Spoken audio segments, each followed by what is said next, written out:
As Dabney, as Dabney had mentioned, this is based off of a course that we did in collaboration with Solid State, I guess last year or the year before.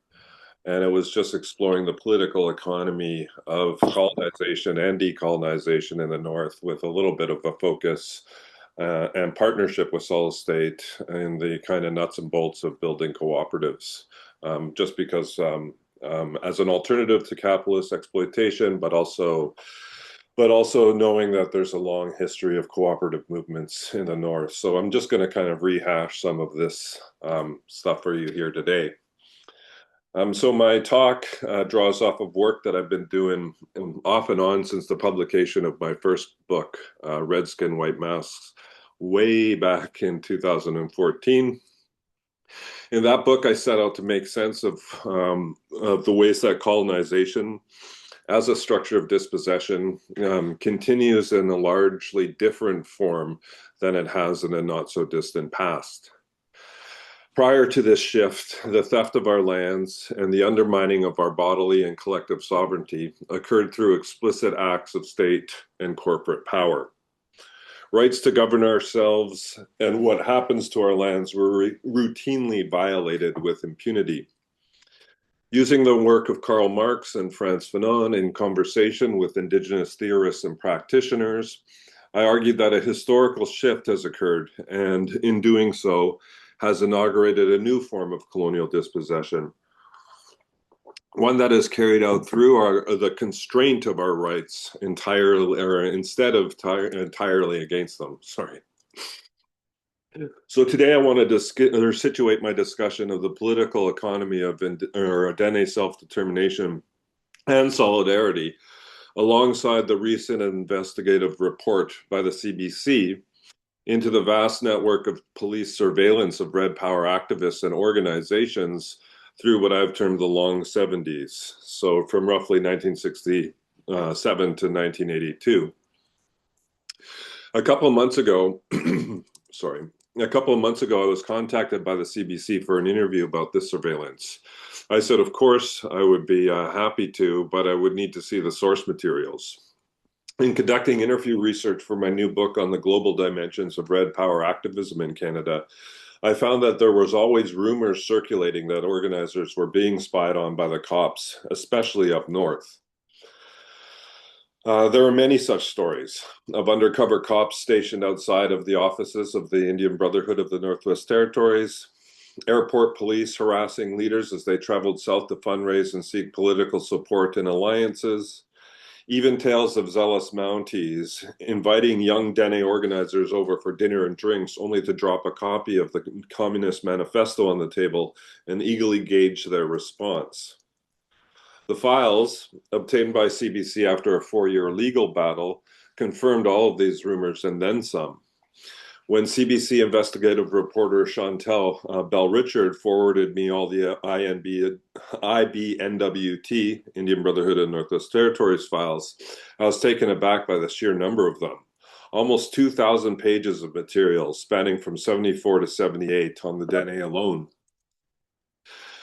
Titled the Native Extremist Program, the operation sought what it called racial intelligence on Native movements, from Canadian chapters of the American Indian Movement and the Native Alliance for Red Power to more legitimate organizations like the National Indian Brotherhood or the IBNWT. It mirrored counterintelligence operations south of the border, COINTELPRO. COINTELPRO was a covert and often illegal initiative conducted by the Federal Bureau of Investigation between 1956 and 1971 to surveil, infiltrate, discredit, and disrupt political organizations deemed subversive. Initially targeting the Communist Party of the USA, it later expanded to include civil rights groups, indigenous movements, socialist organizations, and anti-Vietnam War activists.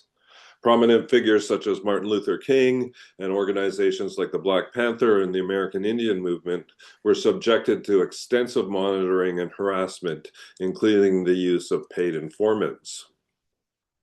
When CBC talked with Dene veterans of the movement up north, like Francois Paulette, George Erasmus, James Washi, etc., the tone was one of initial confirmation. We knew they were up to something. Eventually, however, this grew into frustration or even anger. Why deem us a threat? We were simply defending our rights.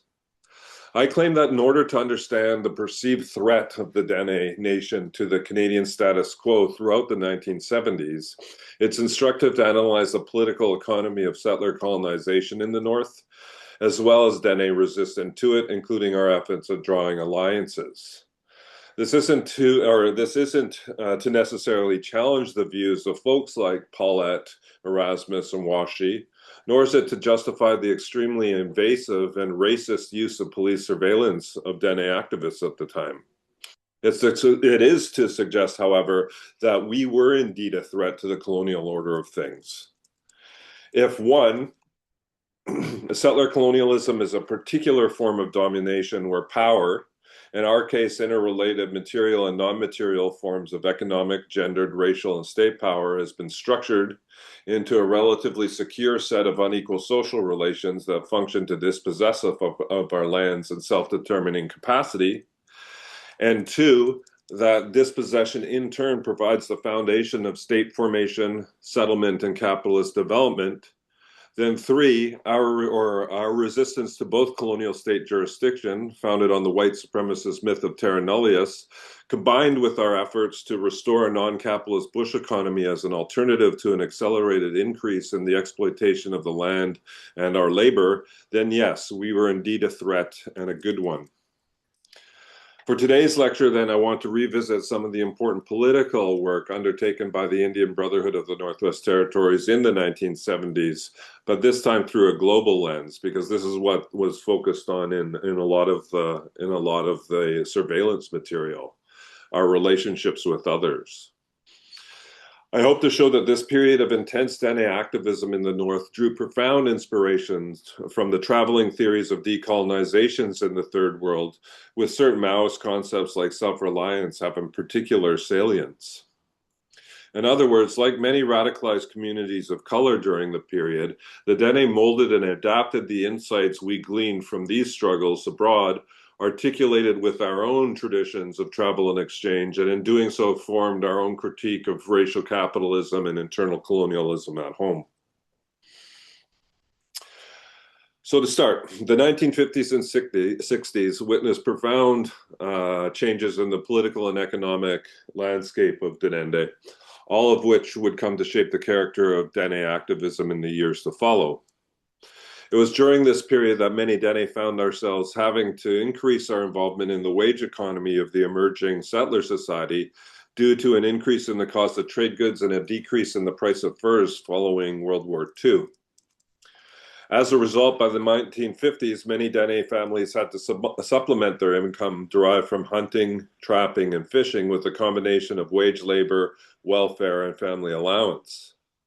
It was at this time that the federal government began to push policies aimed at forcefully establishing Dene communities, arguing that this would better integrate adult workers into the wage economy and at the same time provide a context conducive to educating Native children in the skills required for attaining menial employment in an emerging industrial capitalist society. Both, however, require breaking Dene ties to the land.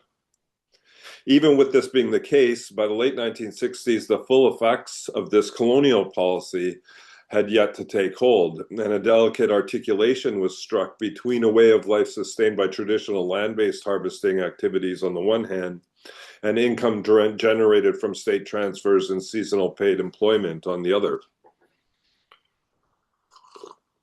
The fragile articulation struck in the 1950s and 60s between the industrial capitalists and the Dene bush way of life was largely missing on the political front, however. Politically, northern development was occurring in a far more unequal manner. The clearest example of this came in the 1967 when Canada announced its plans to transfer the administrative center of the NWT from Ottawa to Yellowknife without consulting the majority Native population. Prior to this, the sole political authority over issues concerning the NWT rested with the federal government in Ottawa, or in Ontario, sorry. After the transfer, the size and power of both the government of the Northwest Territories and its non-native constituency increased dramatically. The influx of administrative staff and families significantly affected the area's general population, which jumped from roughly 29,000 to 35,000 between 66 and 71. As this population continued to grow, many of the newcomers began to pressure the federal government to push northern economic projects, most notably in the form of non-renewable resource development. After all, the settler society needed jobs, and the types of work the South had in mind for the North was resource extraction. This would generate feelings of profound discontent and alienation within our own communities, as we soon found ourselves becoming a numerical minority in our own homeland, at least in and around the Yellowknife area, with little influence over issues essential to the well-being of our land and way of life. Meanwhile, as the feds prepared to establish Yellowknife as the political capital of the Northwest Territories, there was a general excitement was mounting around the possibility of future petroleum discoveries off the northern shores of Canada and the United States. This excitement was well founded. In 1968, a huge reservoir of oil and natural gas was discovered between Prudhoe Bay, Alaska. Both government and industry were ecstatic. In the years immediately following the Prudhoe Bay find, the demand for a domestic source of fossil fuels was exacerbated by the oil crisis spawned by the Arab-Israeli War of 1973, which prompted the Arab nations of the Organization of Petroleum Exporting Countries, or OPEC, to place an embargo to oil exports to the U.S. for providing increased military aid to Israel's war machine. Stolo activist and Lee Miracle and her then partner Ray Bob wrote a piece they titled "Native Peoples and Palestinians Are Brothers" at the time, outlining this connection. And I'm going to quote them at length.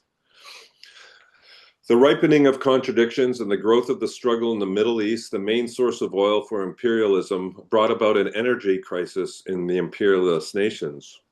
From that time, we could detect an alteration in their profit-making strategy. They redirected their investments. They redirected their investments in oil exploration from the Middle East to the imperialist nations. The rationale for this was the growth of national liberation and social revolution in the Third World was creating an unsafe political climate of investment. The main source of raw materials, it is necessary, or to maintain sources of raw materials, it is necessary to find safe areas of investment. The focus for this redirection is the Canadian North, and by and large, it has already been explored and decisions have been made on the division of the North among various imperialist interests. The only impediment holding up a wholesale corporate invasion is the fact that the North is, and has been for tens of thousands of years, the legitimate domain of Native people. It represents the one or only one vestiges of genuine national territory for Native people wherein they could realize the aspiration to which all people are rightly entitled, nativehood. There's a whole set of files dealing with Lee Miracle's work in NARP and the the Native Study Group, which I haven't gotten access to yet. Almost immediately, Canada enthusiastically started sorting plans from a consortium of corporations to construct a multi-billion-dollar pipeline that would transport gas via the Mackenzie River Valley to markets throughout southern Canada and the United States. At the time, it was to be the largest public/private development project in the world. Now, linking our land struggle with those abroad was common during this period. As many Dene stated to the Commission of Inquiry examining the cultural environmental impacts of the proposed Mackenzie Valley pipeline in the 1970s, if the development of our lands was to be used and distributed to those suffering poverty and colonial dispossession by the same or similar forces in, say, the Middle East or Africa, then as Dene we would be obligated to develop and share such resources. But given that the state and its corporate backers intended to hoard the wealth extracted from our lands for bosses and shareholders based in Calgary and Texas, we'd sooner blow up the pipeline than see it used in such an unethical way. Unfortunately for the Dene, Inuit, and Métis of the area, the proposed pipeline was to cut across the entire western half of our homeland. All of this meant nothing to the federal and territorial governments, both of which at the time would maintain their their tradition of ignoring native demands in the north. The federal government's ability to ignore the voices of the North's Indigenous population would soon suffer a major setback. In 1969, 16 Dene chiefs convened at Fort Smith and decided that they needed a more uh, independent and aggressive political body to represent our community's concerns. It was at this meeting that the leadership established the Indian Brotherhood of the Northwest Territories, renamed the Dene Nation in 1978. On July 19th, 1975, at the second annual Joint General Assembly of the Indian Brotherhood of the Northwest Territories and the Métis and Non-Status Association of the Northwest Territories, over 300 delegates unanimously voted to adopt what quickly became known as the Dene Declaration, a political manifesto demanding the full recognition of our right as a self-determining nation within the country of Canada. Soon after, the Indian Brotherhood provided the federal government with a land claim proposal designed to accommodate the robust form of recognition expressed in the declaration.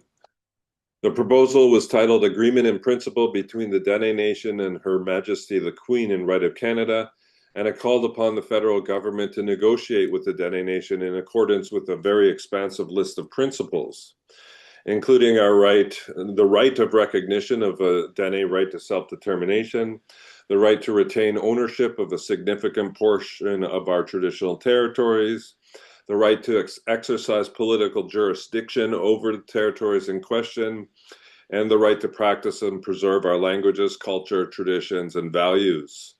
Also, the right to develop our own political and economic institutions. All of these rights, we claim, would be exercised within Confederation through the establishment of a Dene government vested with political authority over land and subject matters currently within the jurisdiction of the federal and territorial governments.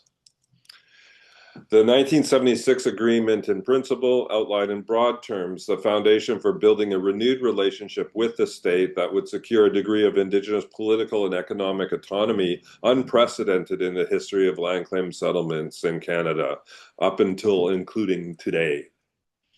Although the specific form of autonomy, what specific form this autonomy might take, remain unspecified in the proposal, a number of statements made by and research reports produced by the Dene Nation during this period suggested that it would look radically different than the economic and political institutions of the dominant society. In terms of political development, for example, the IBNWT emphasized the need to construct contemporary political institutions on the traditional principle of popular sovereignty and consensus decision-making, thus including as wide a spectrum in the Dene in the form of government possible, or in the form of government policy.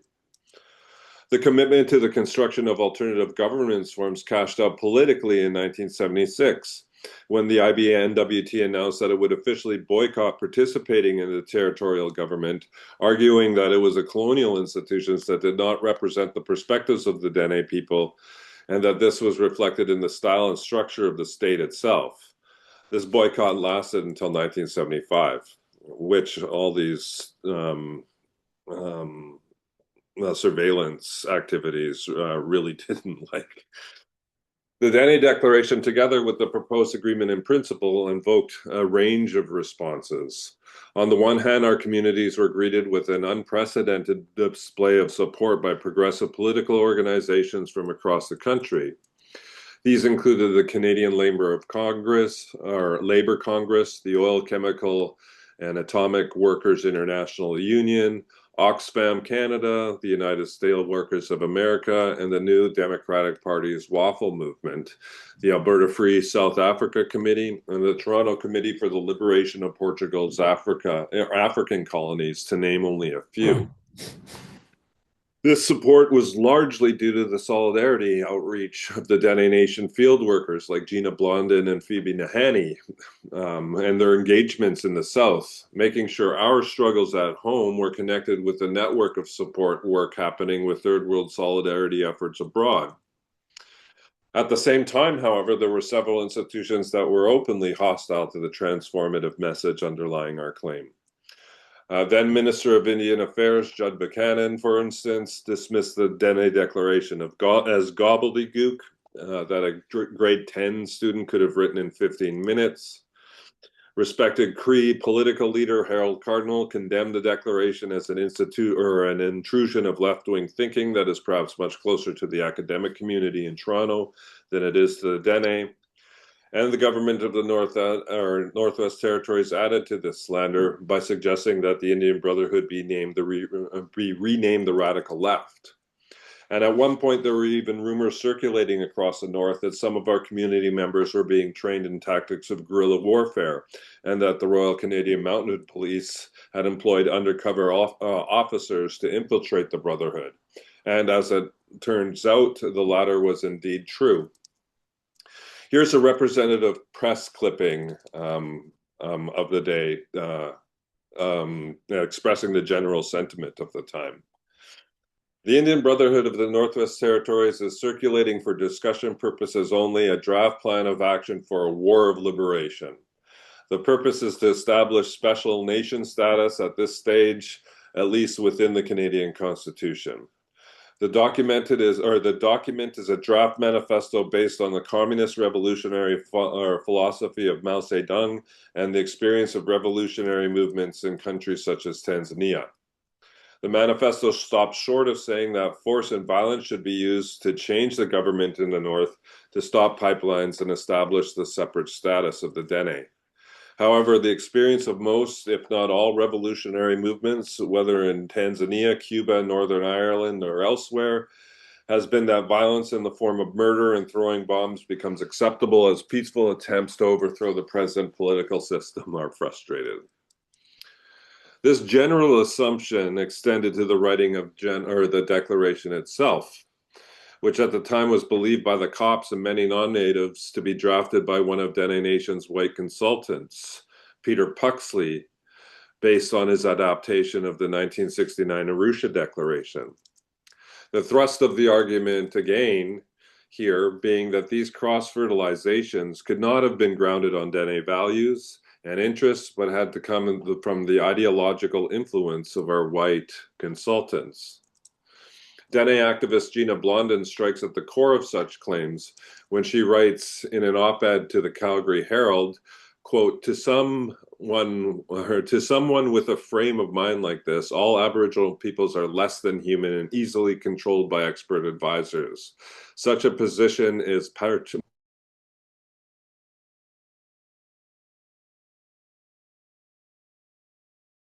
Oops, Glenn, you're just muted first.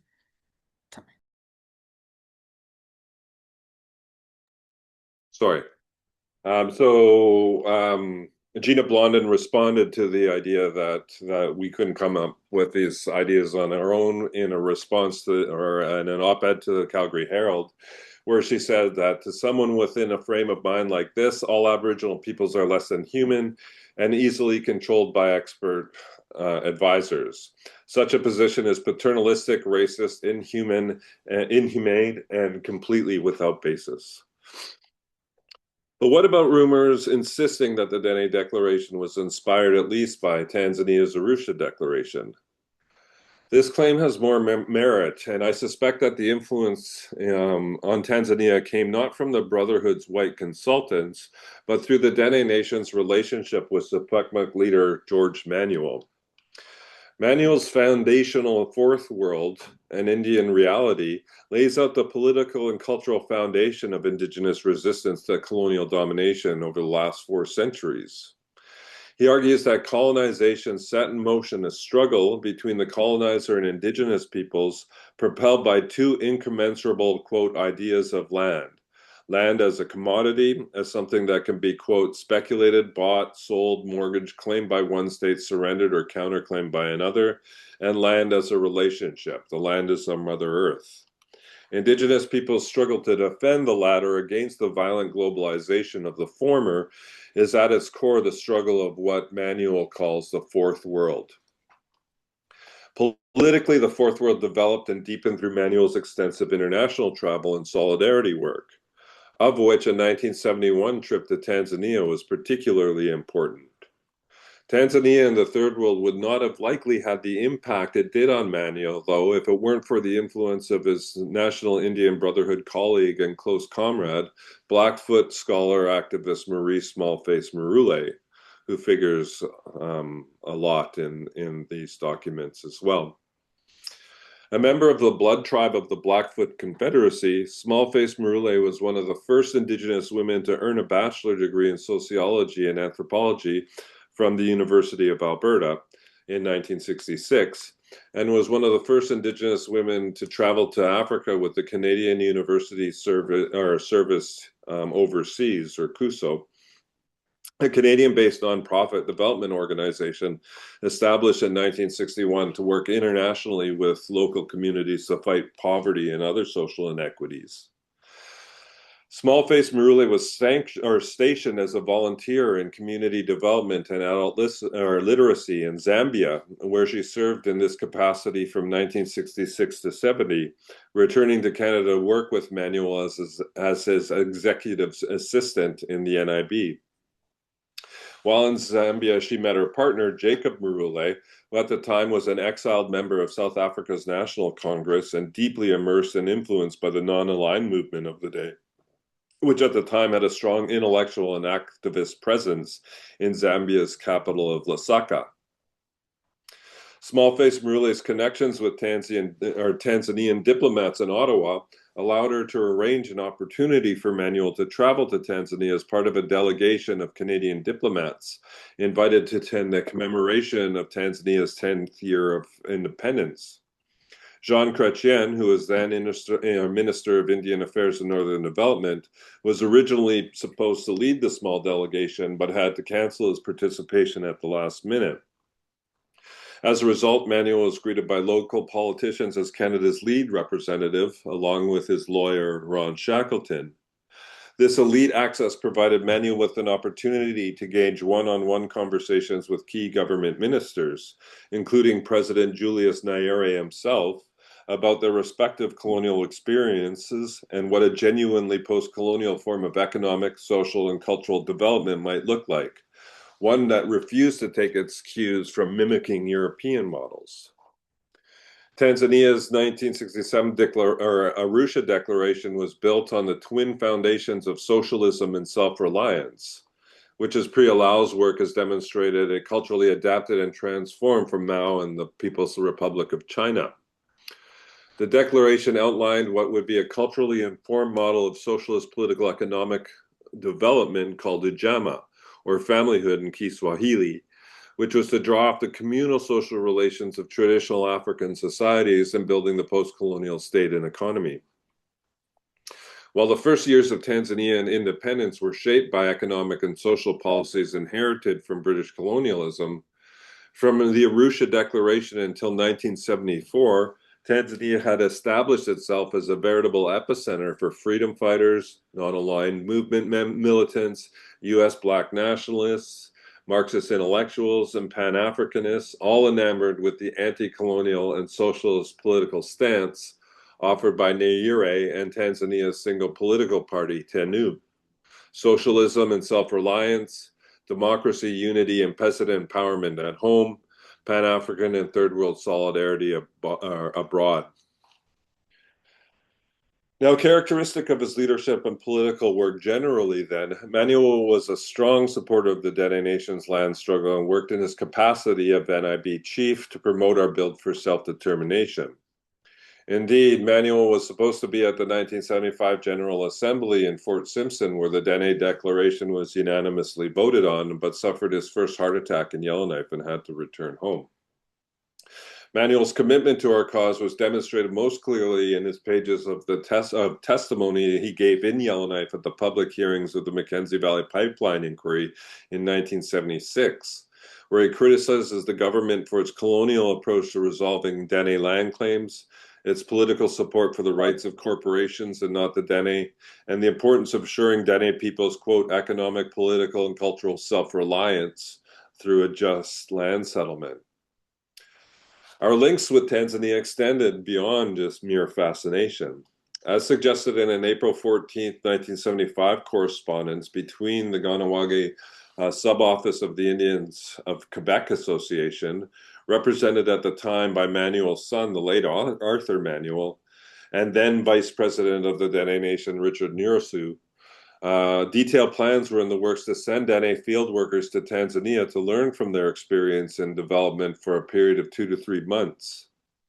The letter was included as part of an information package compiled in 1977 by the NWT Legislative Assembly to generate public concern over the communist nature of the Dene self-determination movement.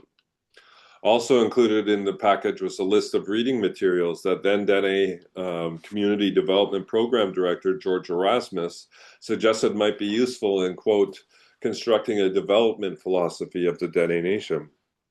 The list of readings included, among others, Frantz Fanon's The Wretched of the Earth, Paulo Freire's Pedagogy of the Oppressed, Albert Memmi's The Colonizer and the Colonized, and Regis Debray's Revolution in the Revolution. Also included in the materials were books on Tanzania specifically, including Nyeri's collections of speeches, Freedom and Socialism, Freedom and Unity, Nyeri on Socialism, and Ijama, Essays on Socialism. According to Erasmus, these alternative sources of development were meant to supplement but not replace research and perspectives drawn from the land-based knowledge of community members. Many alternatives must be looked at, wrote Erasmus in a memo addressed to his field workers, especially the example of our culture, the approach to development and distribution of material and ownership that our forefathers took. We may wish to keep some aspects of the old way in this industrial era. This is where cooperative movements in Indigenous communities in northern Canada was pivotal. They emerged in the 20th century, or in the mid-20th century, as a response to colonial economic disruption, declining access to traditional livelihoods, and exploitative trading systems.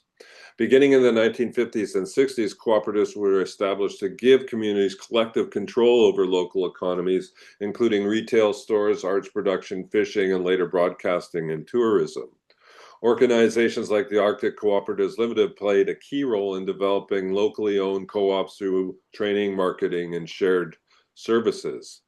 These cooperatives were not only economic institutions, but also expressions of Indigenous self-determination and cultural reliance. They incorporated values of collective ownership, reciprocity, and community well-being, often blending traditional practices with new economic forms. In doing so, they provided alternatives to Southern corporate control and helped sustain Northern communities socially and culturally, even as they navigated ongoing challenges such as market dependency and state regulation. Now, I think this quote from this earlier quote from Erasmus is also telling. It hints at the ways in which solidarity was informed by a deep history of Dene political practice that emphasized the necessity of relationship and solidarity building that transcends both time and place. This ethic of Dene relationship building draws from oral histories and storytelling that represent a period in Dene history and cosmology when spiritually powerful animals and other than human animals lived and communicated with one another on the land, sometimes in conflict and sometimes in harmony, learning and laboring together to better enable the mutual well-being of everyone over time. A classic figure of these stories is that of Yamaja, known in many Dene regions as a lawmaker. Yamaja traveled the world and was dedicated to establishing the laws that would best facilitate Dene and animals to sustainably live together in peace and reciprocity. Yamaja, like many other characters in these stories, existed at a time when the world was new, prior to the rapid transformations that would be brought on by colonial development and eventual settlement. In such a context, these stories are meant to teach us things, teach us about politics, law, political economy, and community. They're supposed to inform us about how to conduct ourselves ethically in our present. So why rehash this particular story other than because Dabney asked me to? First, while Indigenous anti-colonialism has always been at its core informed by the normative importance of Indigenous relations to land and place, we also must recognize, following Leanne Simpson, that our struggles are and always have been intrinsically linked and informed by global developments and vice versa. Internationalism has always been a part of our political practices, she writes, because our existence as nations has always been an international one, regardless of how rooted in place we are. And second, I also think that the instances of global political and economic exchange depicted in this story identify a critically important history and political economy of solidarity, one in which the land and sovereignty and struggles are thought to intersect with other liberation efforts. It is this era of radical Indigenous internationalism, to borrow Lakota historian Nick Estes's terminology, that I have hoped to illuminate for you here today. A tradition that dared to imagine a world altogether free from colonial hierarchies of race, class, nation, and gender, and which sought to align ourselves with colonized communities at home and abroad committed to achieving similar ends. The end.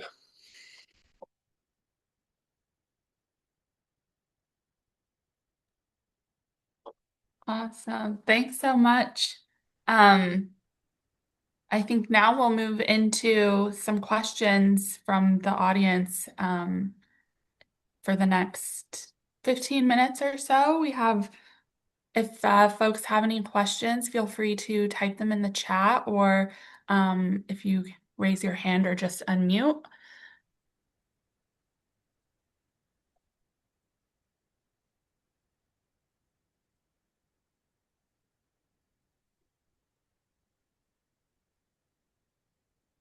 Yes, Nick.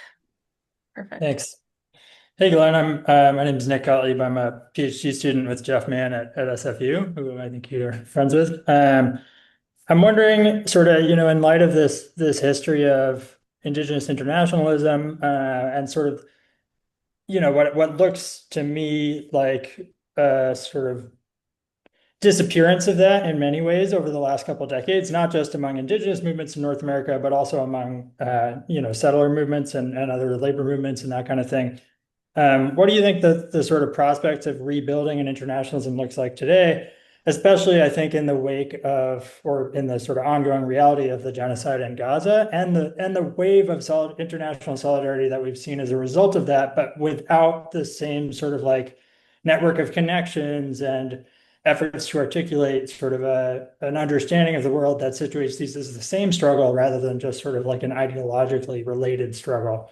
What does it look like to kind of rebuild this Indigenous internationalism in this context? Um, so I started this chat with kind of how recognition has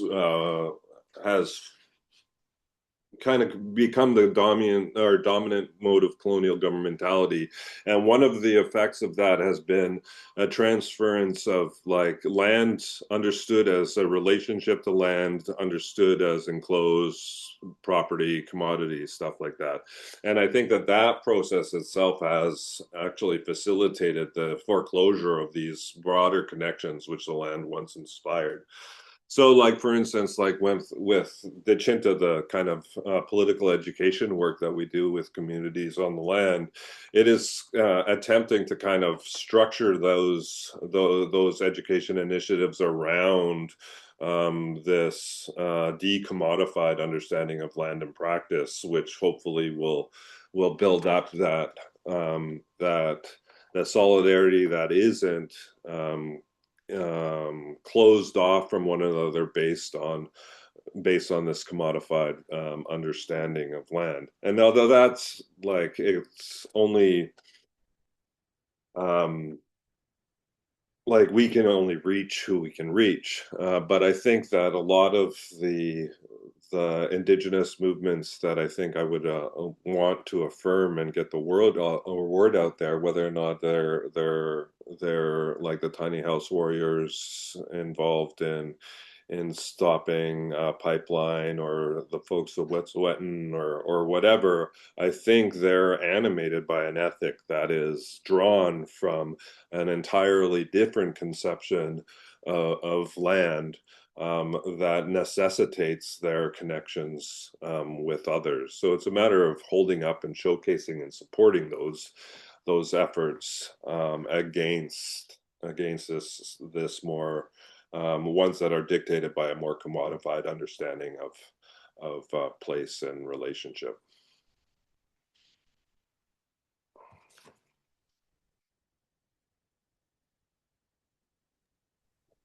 All right. We have a couple of questions in the chat. One from Shanto asking what your opinion on the political pull was that the federal government was able to gain with their surveillance of the Dene Nation and Indian Brotherhood. Can you repeat that? Yeah. Is it in the chat? Yeah, it's in the chat.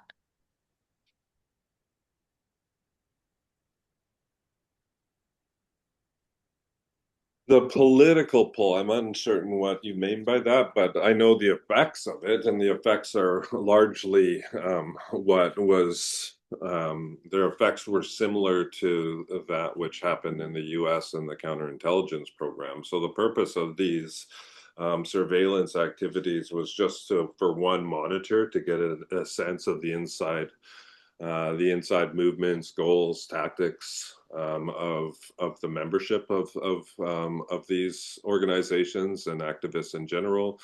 But the other side effect of that was to disrupt and internally destroy the cohesiveness and social trust of the movements themselves by implanting informants and stuff like that, and sowing seeds of doubt and paranoia amongst movements themselves. So this is what this is the kind of also effect of this type of organization or this type of subversive activity, was to monitor, gain information, paranoia, and destroy the social fabric of the organizations themselves from the inside. So that's the kind of those largely is the effect. But the other point, and a lot of these documents stress a profound anxiety by the state, but also by the cops, at where money was coming from. And they realized over time that the more funding that was coming from the federal government directly to First Nations organizations, like the Indian Brotherhood at the time, the more that we're subject to the hand that feeds us. So there, we're really concerned with the outreach that we were doing, or that leaders were doing at the time, with left-wing NGOs and organizations in Europe, organizations in Africa, particularly South Africa, and so on. And that's when they started to really kind of perceive us more as a threat, was when we were economically independent, especially for funding negotiations or so on. So there's a lot. I haven't read it all. Like I said, there's like almost 2,000 pages, and that's just in the Dene Nation. And my book covers like the Indian Brotherhood and the Native Alliance for Red Power and stuff like that. So I'm looking forward to picking through it all and making more sense of it. Great. We have a question from Patricia, and then we'll go back to the chat. Were there questions? Ula Kut Glen. I'm one of Jeannie and David's PhD students in Minneapolis. Yeah. And so my question is kind of tying this presentation to some of the action we're seeing towards the militarization of the Arctic in the present. And I was wondering if like one of the things that has really interested me about Dechinta is like the ability to cross over from kind of like ivory tower Indians into the community. And so I was wondering if you had any advice for people like me who are interested in kind of organizing around keeping the military out of the Arctic when we have leaders from our communities who are trying to pull them in? I have no clue except for like even my last trip to Yellowknife, which was just over Christmas break or holiday break, the military presence in Yellowknife is insane compared to was like 6 months ago. But I think without answering that very kind of like strategic question of how do you stop this, I would like to go back to 1973, 74. And this is the inauguration of a discourse on energy security, which at the time was in the form of freeing ourselves from the fossil fuels of the Middle East because of the Arab-Israeli conflict, and then their push to develop the North through the Mackenzie Valley Pipeline. And that inaugurated the whole rationale, continuing to this day, of energy security, weaning ourselves off of course, hostile geopolitical spots in the world like Venezuela, from the Middle East to Russian fossil fuels, to even bolstering our energy independence from the hegemony of the US. And that's just in fossil fuels. The whole discourse on diamonds, blood diamonds versus ethical diamonds, facilitated and justified the ramping up of exploration in the North and the diamond industry. And now it's also, or like in the post-war, or not the post-war, post-war configuration of all this was in and around uranium as well. So this is still a very kind of contemporary sort of it's a ideologically loaded form of rationale for ongoing settler colonial dispossession and extraction, based on ostensibly neutral or even positive political ideals like energy independence or whatever. So I would just want to make sure, like as a public education sort of program, that sort of emphasis shows the continuity of these colonial practices from the late 70s or the early 70s until the present, because then it was obviously colonial, but now there seems to be an amnesia with respect to its colonial roots. Naku, thanks. All right. And then we have another question in the chat from Arnold, who is interested on your thoughts on why the Dene Métis land claim collapsed in the late 80s.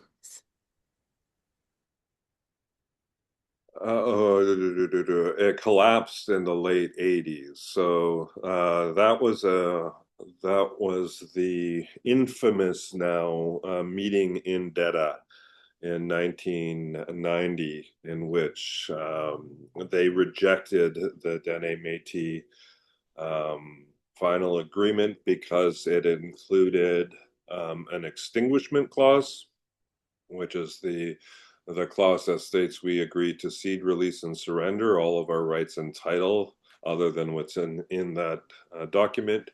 And it had no provisions for a political jurisdiction aspect. So it had no, in today's language, the self-government aspect of it. Now, of course, that rejection was followed by the split of the Dene Nation, which the Satu and the Gwich'in broke off, and this is the era of regional negotiations. So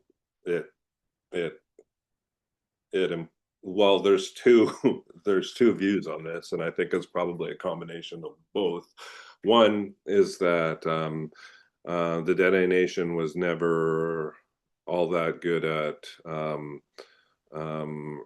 regional differences in terms of its building up a platform for negotiations. So it was internally differentiated, which caused for the split, or else the split was orchestrated from the outside through the federal government's belligerence and not negotiating in good faith and on good terms. And I think it was probably a little bit of both. All right. Thank you. Does anyone else have any questions that they want to put in the chat or raise your hand and unmute? I think we have a couple, maybe time for one more question.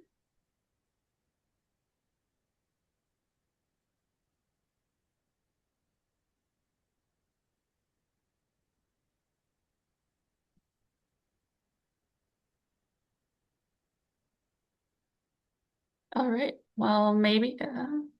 Okay, well, maybe if there's not another question, I will just put a promotion out there for our next workshop in this kind of series with solid state and thinking about racial justice in the North and co-ops and things like that. We have a session next Thursday, I believe in a week at 6 p.m. Mountain Time, and it will be with some folks from Yellowknives Citizens for Ceasefire, kind of thinking about